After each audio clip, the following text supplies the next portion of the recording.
សួស្តីប្រជាជនកម្ពុជាទាំងអស់គ្នាវីដេអូរបស់កូនខ្មែររស់នៅប្រទេសអូស្ត្រាលីបានត្រឡប់មកវិញហើយចង់ប្រាប់ថាមេឃនៅងងឹតចឹងហ្នឹងហើយអ្នកទាំងអស់គ្នានឹកខ្ញុំមកលក្ខណៈថាបាត់ខ្ញុំយូរអីចឹងណាមាននឹកសំឡេងខ្ញុំមកតាមពិតមែនខ្ញុំមកចង់ចេញវីដេអូទេ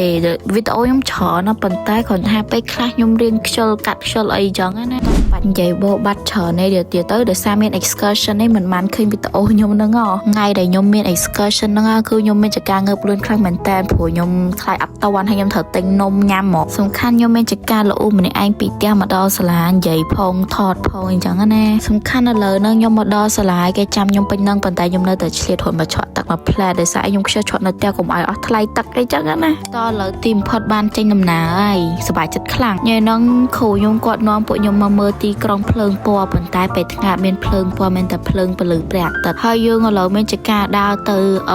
រោងកនអីចឹងណាដល់ពេលកន្លែងនេះវិញគេឲ្យយើងយកកតាបទុកប៉ុន្តែយើងអាចយកនំចូលទៅញ៉ាំបានចឹងឥឡូវប៉ុណ្ណឹងបានហើយខ្ញុំទៅមើលសិន A few moments later ឥឡូវខ្ញុំមើលចប់ហើយខ្ញុំមកញ៉ូសៀមម្ដងហើយមិនបាច់សួរថាមិនគេនិយាយពីអីខ្ញុំមិនដឹងទេព្រោះខ្ញុំគេងលក់បារីហើយអ្នកទាំងអស់គ្នាមិនបាច់ឆ្ងល់មិនបើខ្ញុំបាំងផ្កាអញ្ចឹងដោយសារឥឡូវហ្នឹងខ្ញុំចង់ respect លក្ខណៈ privacy ពួកគាត់អញ្ចឹងណា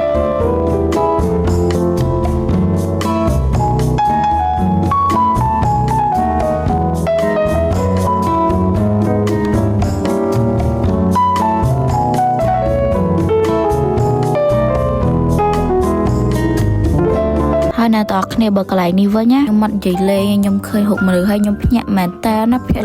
ឡើងចង់ចង់និយាយខ្ញុំមិនខ្លាចឬក៏មិនទេប៉ុន្តែក៏លក្ខណៈយើងឃើញលក្ខណៈខ្ញុំមកខ្ញុំព្រឺស្បោះខ្ញុំភ្ញាក់អីចឹងណាអើយដោយសារអីយើងអាចទៅប៊ូលីលក្ខណៈជនជាតិដើមគេបានទេប៉ុន្តែគាត់ថាខ្ញុំវាភ្ញាក់ខ្ញុំភ័យមែនតើហាក់បីអារម្មណ៍និយាយចោះនិយាយឡើងដូចតែ